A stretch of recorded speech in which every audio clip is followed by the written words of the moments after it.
Alors, ça me fait vraiment très chaud au cœur de vous souhaiter la bienvenue aujourd'hui. Mon nom est Dominique Laurent. Je suis la directrice artistique de l'exposition que nous voyons en ce moment. On a travaillé en collaboration avec André Laprise, que vous venez entendre aujourd'hui. Et je vous accueille aussi au nom de la Galerie Montcalm de la ville de Gatineau. Aujourd'hui, je vous souhaite la bienvenue.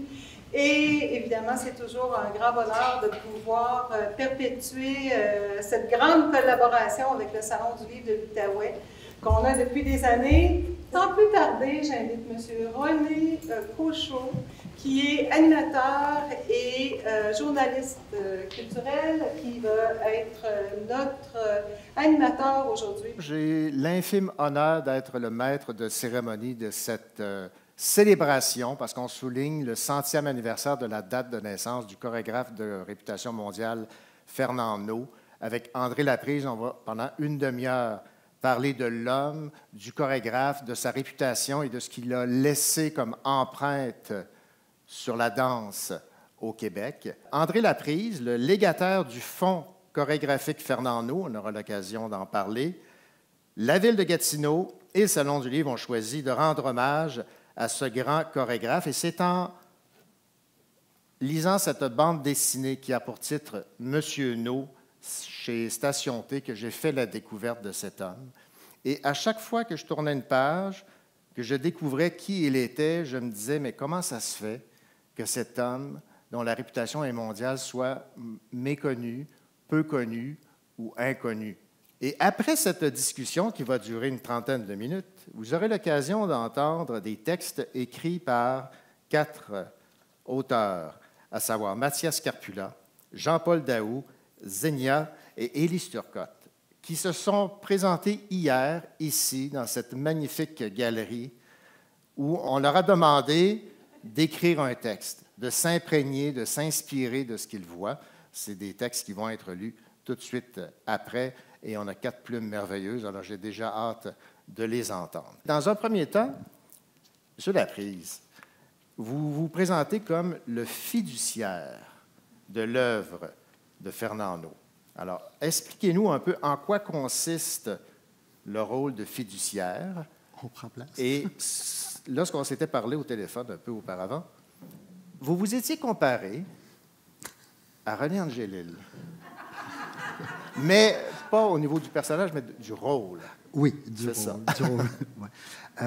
Je prends cette image-là parce que Fernand Naud, comme chorégraphe, il faut dire qu'il est le premier Québécois et Canadien à avoir assuré son legs artistique au niveau de la danse. C'est la première fois que ça arrivait au pays. Et on n'avait pas d'exemple légal rien à copier. On avait juste les façons de faire américaines, Martha Graham, Cunningham, José Limon, Georges Balanchine.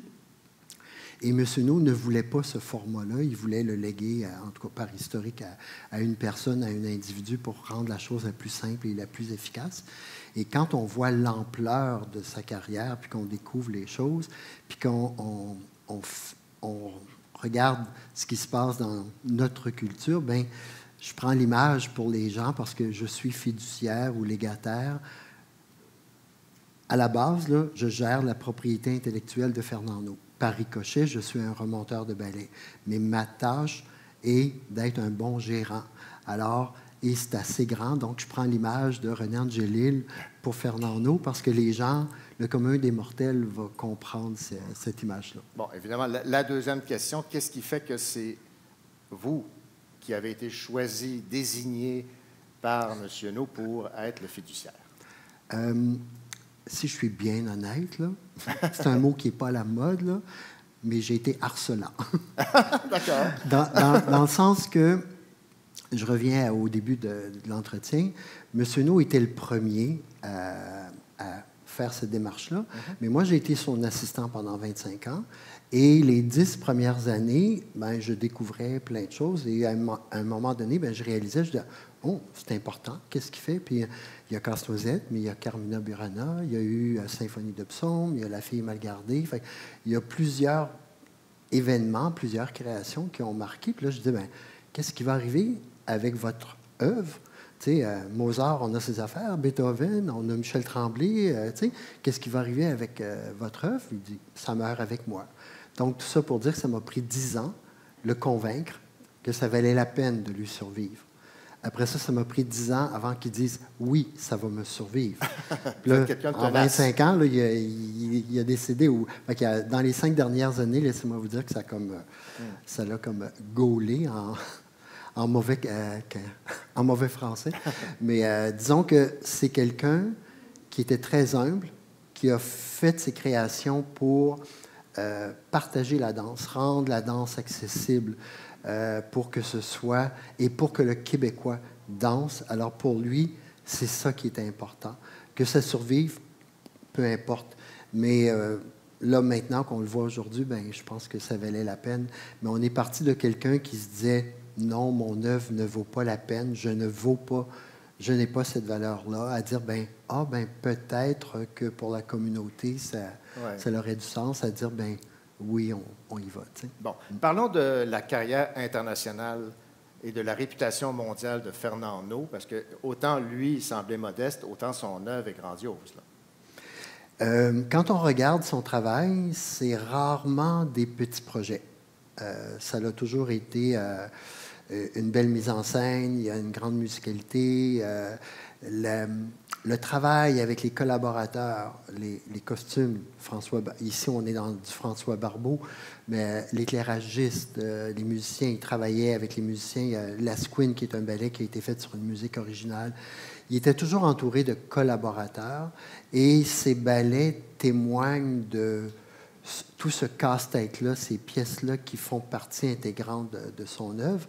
Ce qui est remarquable, c'est que souvent, et puis on peut le comparer aux musiciens, aux écrivains, et souvent, les artistes vont avoir une œuvre remarquable qui va être l'œuvre maîtresse et il va y avoir d'autres œuvres intéressantes. En chorégraphie, généralement, quand un chorégraphe a un ballet qui est populaire, il a atteint son objectif, là, ou en tout cas, il a atteint sa réputation. Mais Fernand Naud, il y en a 3 majeurs. Il y a son Casse-Noisette qui lui survit, qui est coté comme un des meilleurs en Amérique du Nord.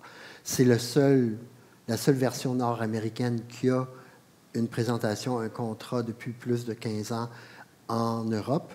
Et son Carmina Burana, qui a été créé ici en 1966, qui a été le succès artistique de l'Expo 67 et qui a justifié la première subvention fédérale au Grand Ballet canadien, qui a assuré la première tournée européenne des Grands Ballets canadiens. Fait que ces œuvres, c'est toujours comme une pierre qui roule. Tommy, qui était la première fois un ballet qui était fait sur un opéra rock, qui est une compagnie de ballet faisait ça, qui est allé se produire à New York sur Broadway. On n'est pas au Lincoln Center, là, on est sur Broadway. Alors, il a défoncé des barrières, où il a élargi les choses. Symphonie de psaumes, c'est la première fois que la danse rentrait dans une église catholique en Amérique du Nord. Ça s'est fait à l'Oratoire Saint-Joseph. Fait que c'est toujours des choses comme ça, mais ça s'est fait comme tellement tranquillement dans l'histoire. Mais quand on regarde là, vous allez comprendre pourquoi que je me hyper-stimule avec son 100e, parce que je me dis, le Cirque du Soleil qui a commencé petit puis qui fait plein d'affaires, reculer dans le temps, est-ce que l'œuvre de Fernand Naud au sein des Grands Ballets canadiens n'aurait pas cette même importance-là? Ceci étant dit, la danse étant la danse, n'a pas le même rayonnement que la musique populaire ou le théâtre. On n'a pas les mêmes médiums, mais la littérature a ses défis, mais c'est une vedette, c'est une pierre angulaire dans notre milieu culturel, dans notre histoire. Parlons aussi de ce qui l'a amené à devenir chorégraphe et par la suite connaître une carrière internationale. Il y a quand même une anecdote intéressante. Il a remplacé à pied levé quelqu'un. Une chance que vous me dites ça. Je me disais, laquelle anecdote? Je vais commencer un petit peu avant. Ce qui est intéressant, ce qu'on découvre quand on va fouiller dans ces choses-là, parce que M. Naud est né en 1920. il est à Montréal, dans le quartier Faubourg-Ramlas. Et déjà à cette période-là, à Montréal, la danse classique est assez bien organisée et la danse moderne est déjà très bien organisée et très dynamique. C'était déjà une plaque tournante de la danse moderne en Amérique du Nord. Puis ça, on pense que c'est aujourd'hui que c'est arrivé, mais en 1900, ben pas en 20 parce qu'il est né, là, mais quand il est parti pour New York en 1944, ben c'était déjà ça. Fait qu'il a été dans un bassin, il a été quand même assez bien formé quand il était ici. Puis c'est le Québec de ces années-là. Là. On n'est pas, c'est Duplessis et tout ce que vous voulez. Là. Fait qu'on se dit, ben voyons, ça se passait dans ce temps-là.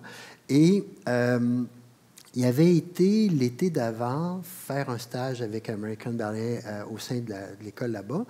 Et il était revenu, et puis, bon, comme ça. Et quand la compagnie American Ballet Theatre, qui était la compagnie émergente en Amérique du Nord, aux États-Unis, à New York, à cette période-là, viennent à Montréal, ils font un spectacle, il y a un danseur qui se blesse, ils ont besoin d'un danseur, ils disent « Ah oui, on connaît le Québécois qui est venu l'été passé, etc. » M. No avait une musicalité extraordinaire, mais une mémoire phénoménale.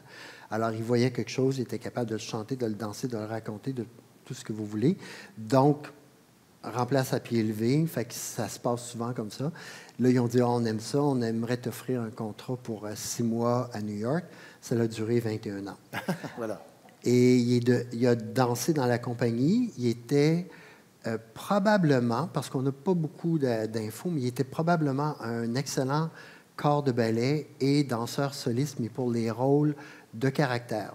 On est dans la période de remontage classique et tout. Et ces rôles-là font qu'on touche à tout.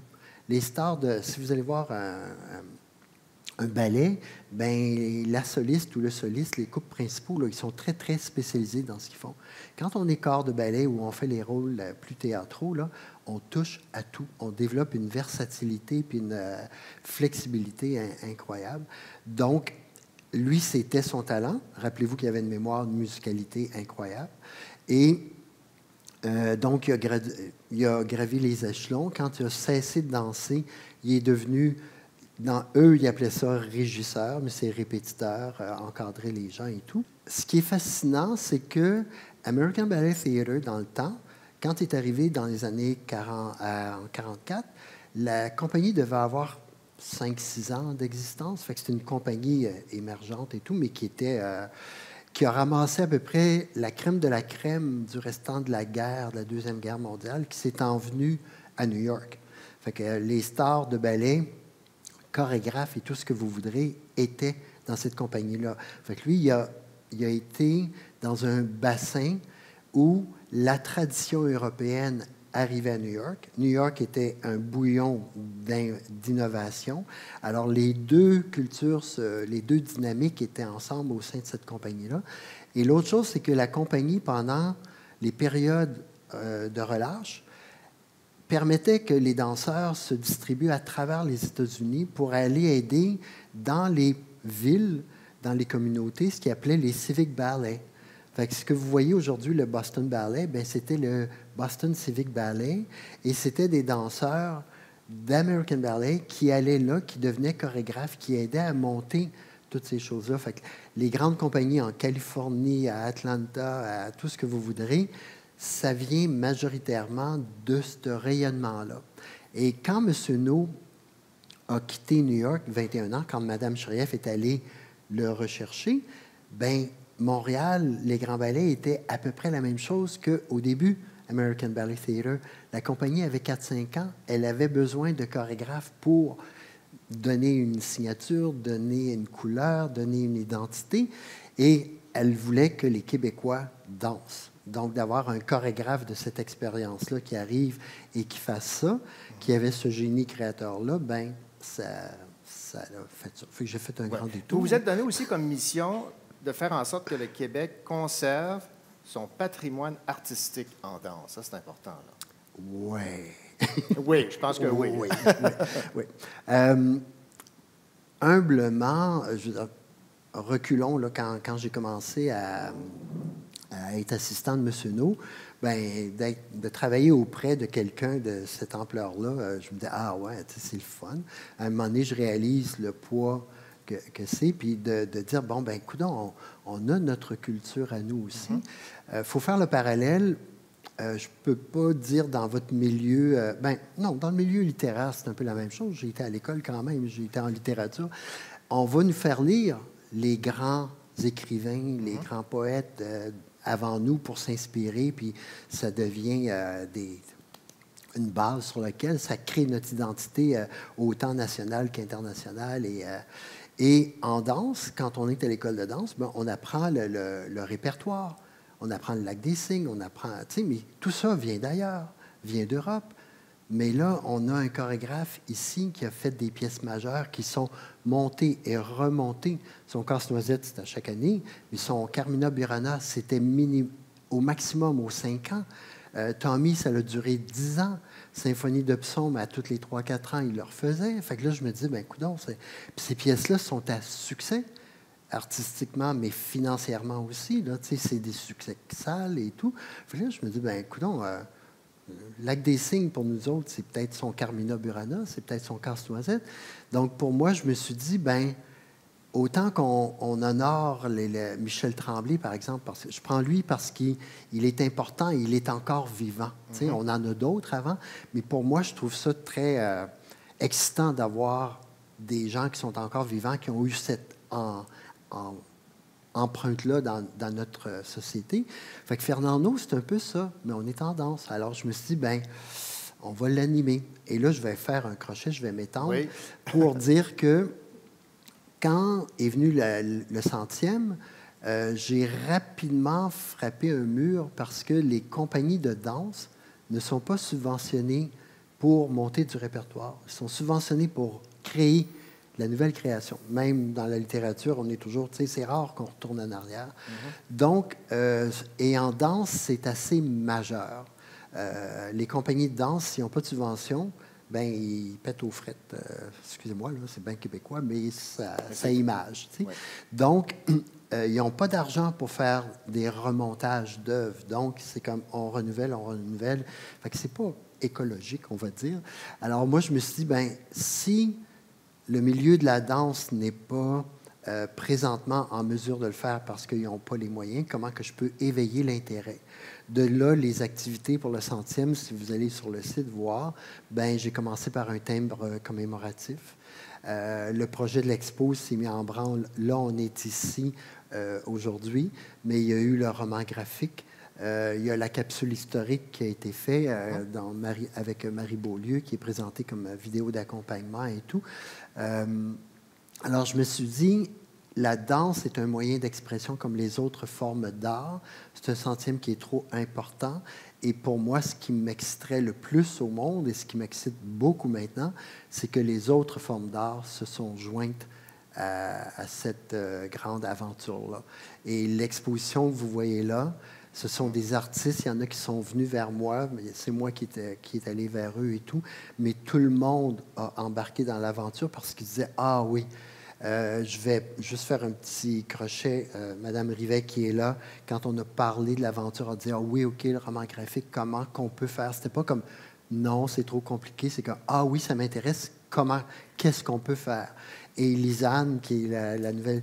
Quand elle m'a référé à Lisanne, puis elle a dit « Ah oui, puis Lisanne, là, je vais faire un gros merci puis une grosse surprise parce que elle est là. Elle est là. Oh! Donc, Lisanne me suggère l'idée des 4 poètes qu'on va avoir tout à l'heure. J'avais jamais pensé à ça. Et pour moi, c'est juste un cadeau de la vie, là, tu sais. Et depuis que j'ai initié le 100e, c'est comme ça tout le temps. Les gens, peu importe la discipline, embarquent. Donc, pour moi, ça vient un peu endosser le fait que c'est pas juste Fernando, c'est ce patrimoine-là qui nous appartient, qui est un patrimoine artistique, qui est dans différentes disciplines, ben il fait partie de notre identité et je trouve ça important. Et cette identité-là, puis son œuvre qui nourrit d'autres artistes, Et là, j'ai hâte de découvrir parce que j'ai aucun contrôle sur ce qu'ils ont fait. Alors, je vais être comme vous, là, je pars de zéro, donc c'est assez extraordinaire, c'est assez excitant. Et là, vous allez me permettre un jeu de mots, là, à vous entendre parler. La tendance est forte que vous puissiez continuer votre travail, n'est-ce pas? Forte tendance. Bien, merci beaucoup, M. Laprise. Maintenant, nous en sommes arrivés à ce moment qui sera certes grandiose. Je rappelle qu'ils sont venus ici, dans cette magnifique galerie, ont observé, se sont arrêtés, imprégnés pour rendre hommage à Fernando. Et on va commencer avec Mathias Carpula, qui est né en Italie, qui a vécu 2 ans en Belgique, 12 ans en France et qui réside depuis 6 ans au Québec. Il a aussi travaillé en Roumanie et dans les pays scandinaves. Il écrit des poèmes, des nouvelles et des romans et participe à de nombreux collectifs. Et c'est lui qui va casser la glace. Mathias.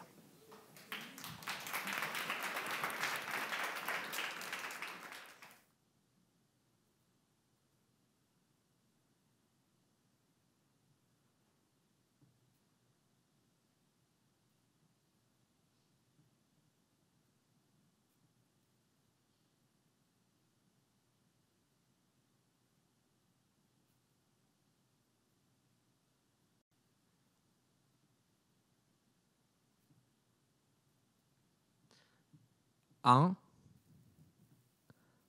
Blanziflor.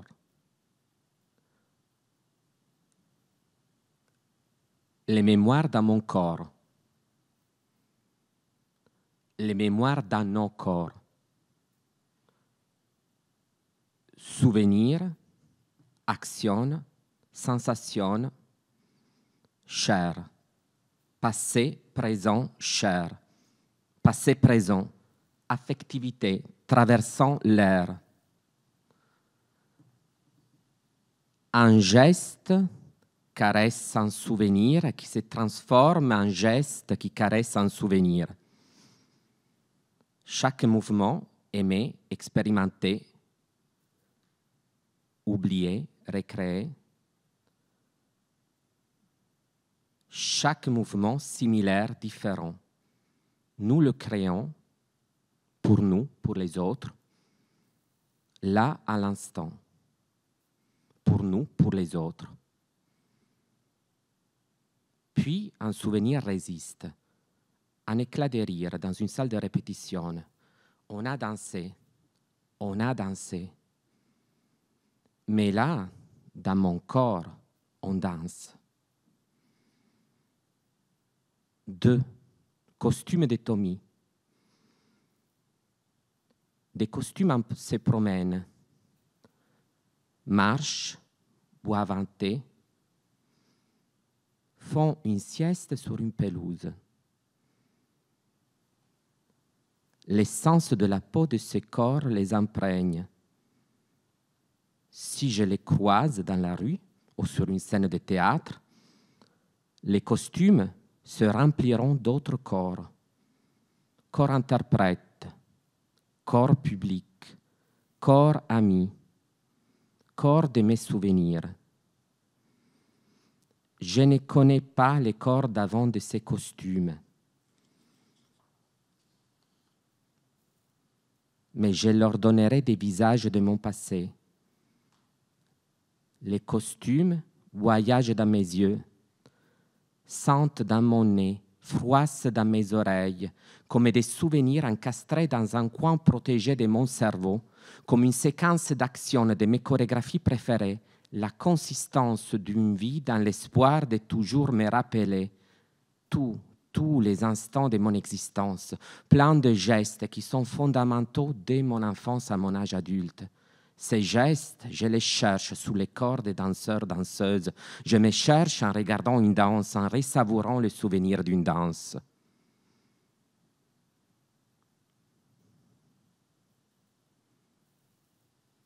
Trois, reliquaires miniatures. Je passe près de chaque œuvre. Dans une bouteille, je récolte la mixture de sueur et aux autres humeurs. des danseurs-danseuses, des artistes chorégraphes costumières, toutes les fragrances qui ont dansé et fabriqué ces œuvres, ce qui reste dans une peinture et une sculpture, une tête absente, un buste absent et 4 membres absents. Au-delà de danse, de l'art visuel ou de l'écriture, nous sommes une entité plurielle de cellules qui bougent, qui explosent, qui se fondent entre elles, des énergies, tissus qui s'étendent et qui se relâchent, et que si nous restons immobiles, là, moi, devant vous, nous créons des liens par de la matière gazeuse, liquide, solide. Notre danse dans l'immobilité, la modification de ma présence et de votre présence, nos existences organiques et viscérales, sensations, états, chair perméable, chair résistante. 4. Omnia. Sur scène, 4 danseurs-danseuses. Leurs étreintes montrent un jeu, peut-être une acrobatie, peut-être un amour. Soudain, leur corps se couvre de métal. Leur son d'acier. Les 4 danseurs-danseuses m'évoquent des passions ludiques d'il y a longtemps. Puis leur corps se transforme en souche de bois, arbre géant, se couvre de différentes matières textiles, hallucinations dansées, évoquant encore et encore des souvenirs. Des danseurs, des danseuses restent en métal, d'autres en bois et textile. Par mes mots, je cherche à raconter ces corps en mouvement, traduire en moi la logique de gestes et d'actions. Les 4 danseurs-danseuses expérimentent un nouveau rythme, une nouvelle prise, et je me rends compte de l'impossibilité de déchiffrer la danse et mes souvenirs. Être là à l'instant. 5. Des trajectoires invisibles se dessinent entre vous, nous et les œuvres d'art exposées. À chaque geste, notre composition humaine se modifie. Tic, gratouillis, bâillement, sourire, coordination et équilibre, rythme disparate et commun, en équilibre, en équilibrant, en équilibre, la place des corps dans l'espace, là à l'instant, de l'intérieur de la chair, debout et assis, en respiration toujours, vous respirez, toutes et tous, j'espère, à une certaine distance les uns des autres, en relation par nos sens, odeurs et micro-déplacements, les corps demeurent reliés en présent, en temps charnel. 6. Stetit puella. Artefact. Notre imagination, sans définir, se bricoler sans identifier, se répand dans ma lecture, dans votre écoute. Vous pouvez fermer les yeux, écouter ma voix, penser au costume autour de vous, nous habiller ou vous habiller avec devenir imaginaire. 7. Être hors de moi. Être hors de moi. Être une membrane poreuse. Être offert à autrui sur une trajectoire de désir, dans un champ imaginaire. Je me mets en jeu avec les autres. Je me retrouve hors de moi. Je ressens et interprète ce que je suis, en perspective, en contradiction avec ce qu'on voit de moi et avec vous là, à l'instant. Je me dénude d'identité, mon corps en mouvement, dans les costumes, en lecture. Mon corps se dénude, s'habille dans vos yeux, hors de moi, mais peut-être beaucoup plus moi que dans d'autres situations. Merci. C'était Mathias Scarpula, qui, à sa façon, a fait un peu de danse, de mimique. C'était très, très beau. Alors, comme je le disais, la glace est cassée. Le texte était magnifique. Alors, on a hâte d'entendre le prochain de Xenia Originaire de Shediac, au Nouveau-Brunswick, Xenia est connue pour son humour, son parler et son apport à l'effervescence de la communauté queer acadienne. Artiste multidisciplinaire sensible et cru, et elle œuvre dans le théâtre, la drague et la poésie. Et elle habite présentement à Montréal. Xenia.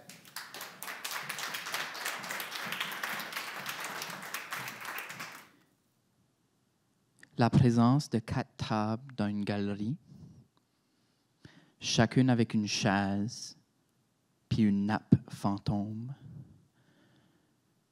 L'absence d'une présence, le plein entre le stage et le vide, la robe et la taille, l'idée et ses anges. La chute qu'on vit, la montée qu'on chante toujours, la présence d'une absence. Lors d'un saut dans les airs, l'espace entre les mains, les tubes, le bois, le carton, le papier, aucun crayon ne transperce la danse, le banc, les chaises, les cordes, les lettres de Scrabble. J'évade l'espace entre les respirations, je questionne l'arabesque de mon vouloir. Comment danser sans douleur?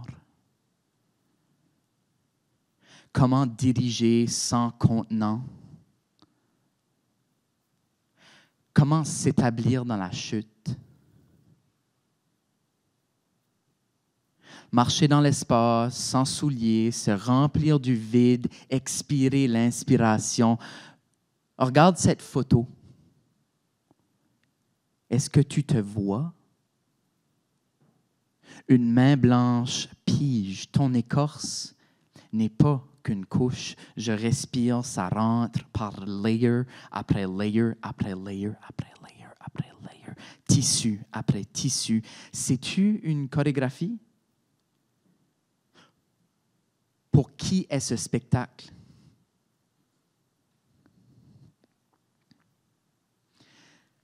Comme un hug, moi j'aime l'attention. Ça comble mes petites douleurs, celles de mes pieds, attachés en canne de Noël, balais aux toiles d'araignée. Pourquoi qu'on nettoie la maison avant la visite? Pour se cacher de nos états, pour mettre reset sur nos quotidiens, pour s'approcher des dieux. Dans l'entre-deux, les fées sugar plumées ne font pas papillon, les bagues sur la table ne font pas de deux, les artistes peureux ne font pas parler les autres. Table rase, j'écho le vide, nu-pied, nu-chest, numéro de fois qu'on pourrait dire « wow ». Sans savoir vraiment si on aime ça. Quand danser voulait dire diable, quand danser voulait dire diable, quand danser voulait dire diable, quand danser voulait dire diable, quand danser voulait dire diable, quand danser voulait dire diable, quand danser voulait dire diable, quand danser voulait dire diable, quand danser voulait dire diable, quand danser voulait dire diable, quand danser. L'espace entre la mèche de perles, un pec à mouk laiteux, puis son ombrage, comment exister entre la lumière et l'eau, le stage et le vide, le spectacle et les mots, le pouce et la photo, l'index et le contenu, le contenant et le microwave, le lancement et l'attente, l'œuvre et les anges. Est-ce que c'est vraiment beaucoup demandé d'être tenu dans la grâce de nos corps, dans la genèse de nos idées, dans l'oratoire du moment? Les questions face aux réponses. Partir sans dire au revoir, dire bonjour sans vraiment vouloir parler, compter le nombre de murs blancs comme si c'était important, comme si le matériel nous sauvait, comme si les paillettes s'approchaient des étoiles.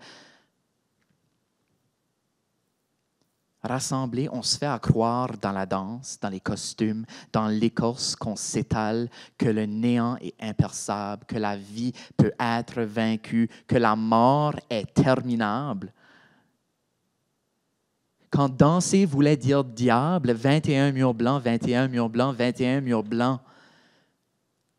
Quand danser si la peur présente, suspendue noisette, comme si là était déjà craqué, s'empêcher de bouger, pourrir dans le bois, laisser semer le doute qu'il n'y a rien entre l'objet puis l'espace. Profondément, la danse nous rapproche, pas de d'eux, pas de dedans, pas d'ici, capture la vie, les mouvements laissés, les 1001 textures possibles, les 52 os de pied reformulés en porcelaine, tissés dans la fragilité d'une page blanche, une vidéo sans son, l'œuvre sans soleil, la mélancolie d'une robe en fleurs, fearless puis fripée, les shadows qui répondent, les empreintes du mouvement entre chaque fil de tissu, l'étampe d'un souvenir qui était si vrai, si tangible, du linge, déshabité, se déshabiller d'une sculpture, assister au ballet, comment commémorer, comment commémorer, comment commémorer, comment commémorer, comment commémorer.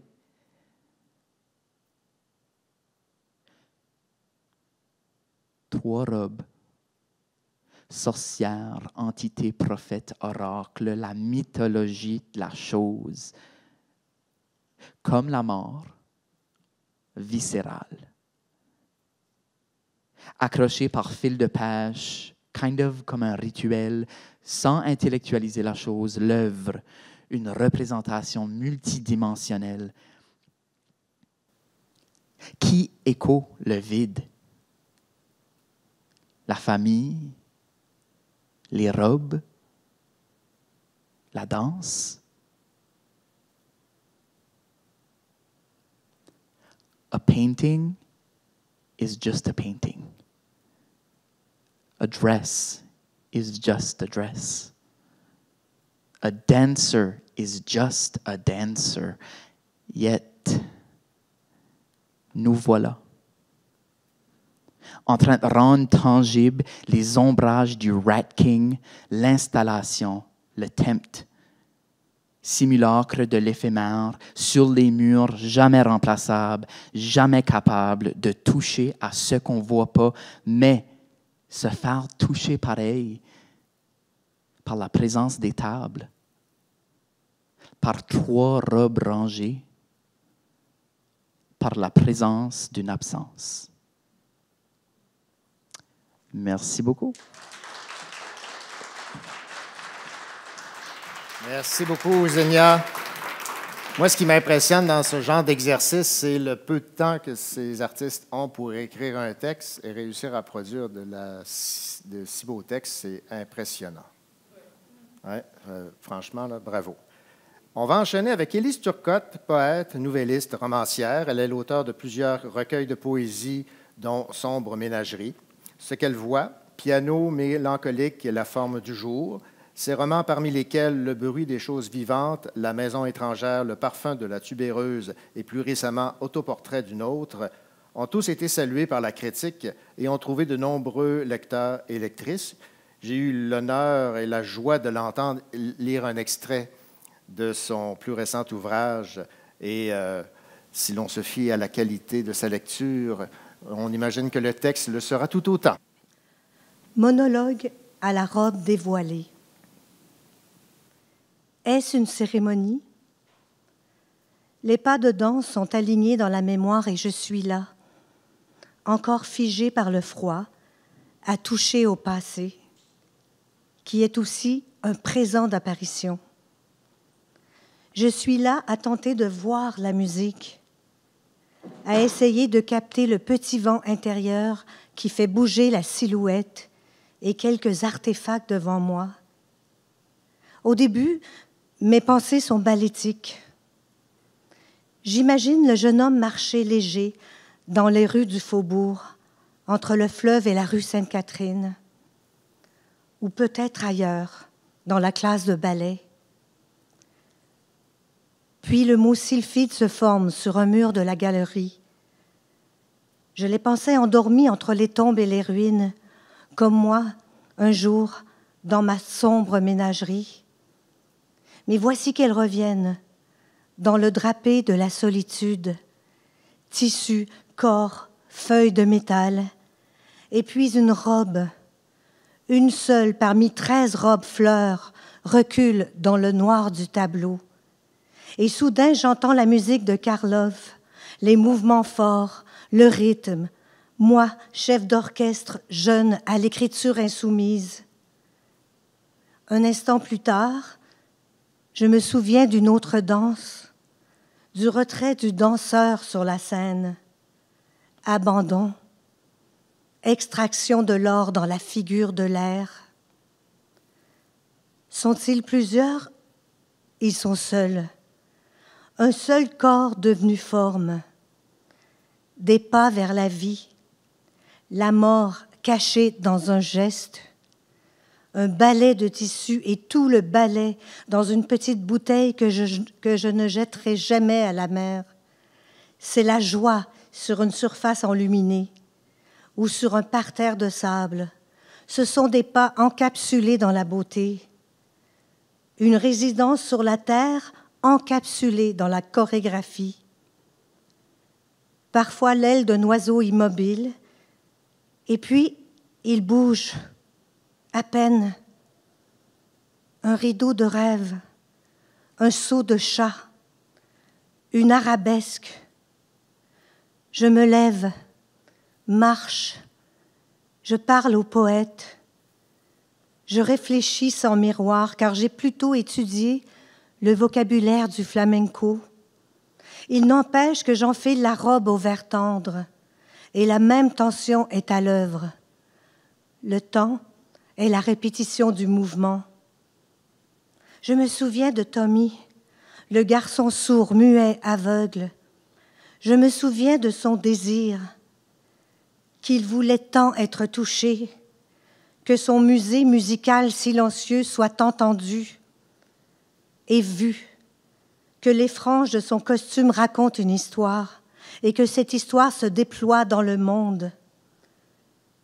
Je me souviens de ma propre férocité, de ma soif, et ensuite des choses et des êtres qui survivent, comme le désarroi de la petite Clara, le passage de multiples salles de la féerie à une vérité ombragée. Oui, il y a du chagrin ici. Mais je me retourne vers le papillon du premier costume peint et je recommence. Je me demande comment écrire le mouvement, comment trouver le langage pour les grandes émotions et pour celle qui est la plus petite bulle de folie qui nous échappe et qui a pour nom risque, la chute, celle qui a le pouvoir de tout transformer. Comment faire pour que la danse appartienne au monde du commun, comme des poussées d'arbres dans une forêt? Comment faire pour ne pas détruire, pour instaurer un niveau de patience dans l'apprentissage? Comment mesurer le passé à l'aune de l'avenir? Voici un homme passionné et humaniste, un morceau de tissu entre les mains d'une artiste, des histoires qui chuchotent et se réactivent dans la chorégraphie muséale. Dansez, dansez, disait Pina Bausch, sinon nous sommes perdus. Dansons, dansons, et n'oublions rien. Merci.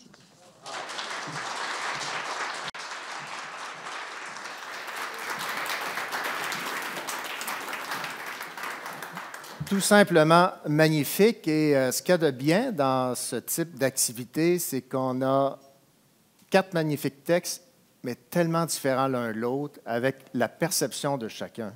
C'est extraordinaire. Et on va terminer ce tour de table avec nul autre que Jean-Paul Daoust, qui a publié plus d'une 40aine d'ouvrages de poésie, 2 romans, un recueil de récits intitulé « Stand-Bar », lauréat du prix du gouverneur général en 1990 pour Les Cendres bleues.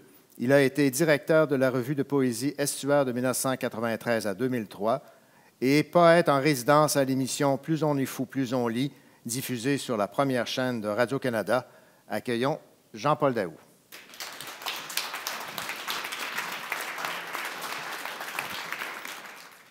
Je ne croirais qu'en un Dieu qui sache danser. Nietzsche. Autour de Fernando. Défier la gravité de la société comme du sol et danser, danser, danser, en user ses rubber boots pour être surnommé par l'armée Rubberman. Rendre visible l'invisible, tel un croyant en quête de miracles.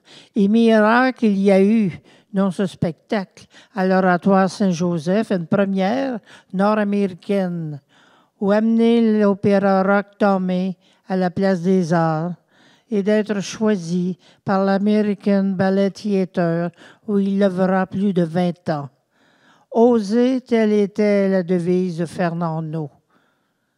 Les corps engendrent du vent qui les plie tel un roseau, corps assoiffés de lumière dans les ténèbres du vide, où des fantômes se réincarnent avec avidité, avec joie.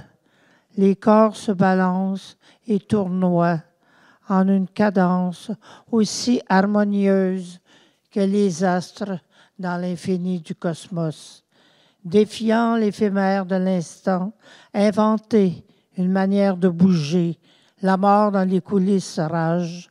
Voilà le trophée de la danse, rendre le moment intemporel. La fureur de la générosité, de projeter les corps hors de leur routine, de se réinventer, et l'ombre suit enchaînée au plaisir de bouger. Mettant le feu à la pierre de Sisyphe, les mains bougent, tel un chat qui plonge et déchire l'air sous des soleils préfabriqués. La chorégraphie rend le corps poème, qui se renouvelle à chaque représentation, hiéroglyphe moderne à décrypter.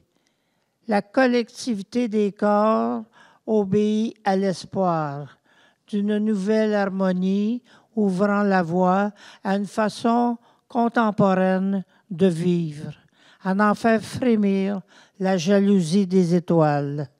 La danse est une conversation avec le divin, foi de Fernand, et les jambes se déracinent pour flirter avec les nuages, ces bouquets de mer, les bras ondulent en un nouveau feuillage où perlent des rosées de soleil rimbaldien. Pas un mot n'est prononcé. Admirer cet éloquent langage qui inlassablement se répète tout en étant si unique. L'art n'est jamais facile. Dans la danse, les corps s'entêtent à explorer des gestes qui défient l'imaginaire. C'est ce qui s'appelle la création, le travail assidu pour développer le talent qui nichait dans la mémoire phénoménale de Fernando, qui, après seulement une représentation, pouvait reproduire exactement ce qu'il avait vu la veille. Il se souvenait de tout, des éclairages, des costumes et du moindre détail de la chorégraphie. Fernando a ainsi sauvé en 1958 une représentation à Bruxelles quand l'autobus qui amenait la troupe avait pris feu, détruisant tout. L'audace des ballets de Fernando que j'ai vus, soit Carmina Burana, Tommy et ce fameux Casse-Noisette, où pour la première fois, des rôles étaient confiés à des enfants ou à de jeunes adolescents, adolescentes. La danse veut échapper à la morosité des gestes du quotidien ou les mimer en une caricature époustouflante. La danse calque les différents rythmes de la respiration. Dans les chorégraphies urbaines, des piétons n'ont pas la conscience qu'ils sont en train de danser. La danse permet au corps de s'envoler pour retomber avec élégance, même dans la brutalité de la chute. L'humain aime bouger, comme ces oiseaux qui paradent lors de danses nuptiales, comme ces mammifères qui s'affrontent. Ah, les chorégraphies grandioses de la séduction. Voilà pourquoi elle est bannie dans plusieurs pays. car la danse dérange pour son émotivité, brisant les codes et clamant la grande liberté de vivre selon son bon vouloir. J'ai désiré écrire ce texte en mélangeant les formes, tantôt didactiques ou tantôt poétiques, calquant ainsi les mouvements de la danse allant dans plusieurs directions. Dans mon texte, la prose et la poésie dansent ensemble, célébrant le langage unique et universel du corps. Voici un poème en l'honneur de Fernand. Dansons. La fin est une spirale vers le haut. Alors je veux danser avec toi toutes les danses. Valsons, tangon, rock'n'rollons, chachachons, soyons un sambadrome sous les étoiles de l'enfer. Dansons toutes les folies, dansons-les toutes que je te dis, surtout celles que je ne soupçonne pas encore. Viens, mon loup angora, dansons un plein de cochon sur le prélat du ciel. Les étoiles nous grimpent aux chevilles et tirent la chevillette de l'ange qui m'attend en all dress dans la chaumière design en paille cocaïne. Même un 7 carré vire rond avec toi. Soignons nos corps de bord en bord de l'univers, à en étourdir la mer, à en noyer ses sirènes Alzheimer. Ton sexe Himalaya me fait un bleu aux hanches, la piste de danse endiablée du chat noir. Dansons sur le plancher de la cuisine et sur les tables et les sofas, même si dans l'azur la mort rêve d'abattre un Boeing par jour. Dansons telle la célèbre robe blanche au-dessus de la bouche carnivore de l'Amérique. Nous avons toujours réussi dans ce pays ingrat à danser. Dansons, dansons, dansons la joie d'être vivants. Je ne pensais pas un jour apprendre que ma simple marche pouvait être considérée comme une chorégraphie. Oui. C'est beau. Les gens sont inconscients. Ben voilà. Ben, nous en sommes conscients maintenant. Ça dépend aussi des souliers qu'on porte. Ben, je félicite le choix de ces artistes qui ont écrit ces magnifiques textes et je pense que ça vaudrait la peine peut-être de les ramener ici à l'avant pour les applaudir. M. Daou, Mme Turcotte, Zénia et Mathia.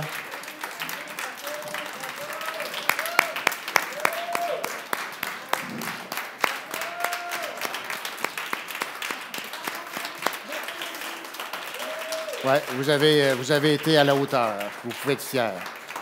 Et je tiens à mentionner également qu'au cours des 30 prochaines minutes, si vous avez le goût d'en apprendre plus, parce qu'on en a appris beaucoup, mais je suis convaincu qu'on peut en apprendre encore beaucoup plus, André Laprise va être disponible pour discuter avec vous. Et si vous avez le goût de vous procurer cette bande dessinée qui retrace l'œuvre de Fernand, eh bien, ces livres sont disponibles aux productions Somme Toute, Station T, au Salon du Livre, et André va pouvoir se déplacer pour en parler encore plus, parce que c'est maintenant l'homme qui voit à ce que Fernand soit dorénavant connu de tous. Merci beaucoup, et merci surtout au Salon du Livre, à la Galerie Montcalm, et à M. Laprise, bien sûr, pour cette magnifique occasion qu'il m'ait été donnée de célébrer ce 100e anniversaire de la naissance de ce grand chorégraphe Fernand. Merci.